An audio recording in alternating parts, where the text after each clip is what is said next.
नवंदेरो में PP chairman Bilawal Bhutto Zardari फरियाल टालपुर से गॾिजी यूसी वारिस ॾिनू माछी पहुतो।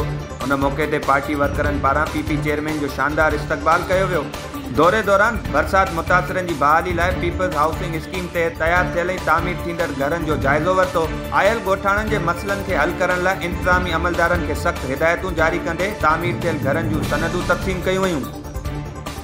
सगियूं लग कच्चे जे ॻोठ गुलाब ममणानी जे रहवासियुनि पारां ज़रई ज़मीन ते कब्ज़ो कंदड़ बासरनि ख़िलाफ़ एहतजाजी मुज़ाहिरो कयो वियो। उन मौके ते हबीबुल्ला ममणानी, अली हसन ममणानी ऐं ॿियनि मीडिया सां ॻाल्हाईंदे चयो त इलाइक़े जा बासर अज़ीज़ पीरज़ादो, सदाकत पीरज़ादो ऐं ॿिया हथियारबंद साण करे असांजी 162 एकड़ ज़रई ज़मीन ते कब्ज़ो करणु चाहिनि था, जंहिं ख़िलाफ़ ॻोठाणनि जी मदद सां बासर हथियारबंदनि खे पकड़े पुलिस हवाले कयो, पर इंतिज़ामिया पारां बासर धुर ख़िलाफ़ का बि कानूनी कार्रवाई नाहे कई वई। ज़मीन जे मामले ते बासरनि पारां असां मथां कूड़ा केस दाख़िल करे हिरासा करण जी कोशिश कई वई आहे, पर बासर इलाइक़े में खूना रेज़ी चाहिनि था।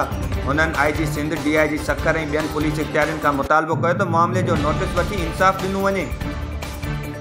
ठठो में क़ौमी अवामी तहरीक जे मरकज़ी सॾ ते 19 ॾींहं बि जंगशाही स्टेशन खां प्रेस क्लब ताईं सिंधु दरिया ते दाड़े कारपोरेट फार्मिंग, करप्शन ऐं मेरिट जी लताड़ ख़िलाफ़ एहतजाजी रैली कई वई। उन मौके ते मरकज़ी अॻवान यासिर जखड़ो, ज़िले सदर मुमताज़ शेख ऐं ॿियनि अॻवाननि रैली खे ख़िताब कंदे चयो त ग्रीन पाकिस्तान जे नाले ते सिंध जी लखें एकड़ ज़मीन ते कब्ज़ो करण जो मंसूबो कयो वियो आहे। सिंधु दरिया मां कैनाल कढी आबाद सिंध खे गैर आबाद करण जी कोशिश कई पई वञे। पीपल्स पार्टी ऐं सिंध हुकूमत सिंध मां मेरिट ख़त्म करे करप्ट ऑफिसर भर्ती करे रही आहे। सिंध जी अवाम ख़ामोश वेहण बदिरां पंहिंजे हिस्सनि जा हक़ हासिल करण लाइ पंहिंजो किरदारु अदा कनि। लोक शरीफ में CIA ऐं दौड़ पुलिस पारां भंभरा स्टाफ ते मंशियात विकिरो कंदड़ ख़िलाफ़ कार्रवाई। ॻोठाणे धणी बख़्श भंभरो खे मंशियात जे इल्ज़ाम हेठि गिरफ़्तार करण ते ॻोठाणनि ऐं पुलिस विच में झेड़ो थी पियो। उन मौके ते ॻोठाणनि मूजिबि CIA पुलिस ॻोठाणे धणी बख़्श खे बेगुनाह गिरफ़्तार करण जी कोशिश करे रही आहे।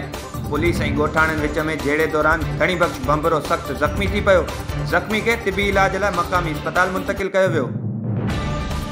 ठठो भरिसां चलिया में सिंध एजुकेशन फाउंडेशन जे सहकार सां हलंदड़ स्कूल मथां लठ बिरादरान पारां हमिलो कयो वियो आहे। हमले दौरान मास्तरियाणी धकु लॻण सबबि सख़्त ज़ख़्मी थी पई, जॾहिं त जवाबदार फरार थियण में कामयाब थी विया।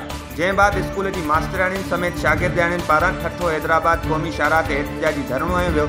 उन मौके ते उस्तादियाणियुनि मूजिबि बादल छोरो लठ खणी स्कूल मथां हमिलो करे उस्तादियाणी खे ज़ख़्मी करे छॾियो आहे, जंहिं सबबि स्कूल में मौजूदु शागिर्दियाणियुनि में ख़ौफ़ पखेड़जी वियो आहे।